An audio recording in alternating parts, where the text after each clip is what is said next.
नॅचरल्सची ice cream 400 कोटींचा हा brand आहे आणि हा ब्रँड उभारला एका मराठी माणसाने, मुंबईच्या रघुनंदन कामत यांनी।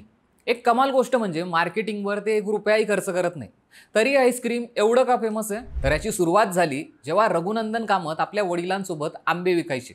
शिकण्यासाठी पैसे नव्हते, पण जिद्दीने त्यांना वडिलांचा आंब्याचा व्यवसाय आईस्क्रीमच्या बिझनेसमध्ये कन्वर्ट केला। आज नॅचरल्सच्या आईस्क्रीमचे 125 पेक्षाही जास्त फ्लेवर्स आहेत आणि देशभरात एकूण 500 पेक्षा जास्त आईस्क्रीम पार्लर्स आहेत, जिथे रोज 20 टन आईस्क्रीम बनवलं जातं। हे सगळं रघुनंदन यांनी ॲडव्हर्टाइजवर 1 रुपयाही न खर्च करता केलंय।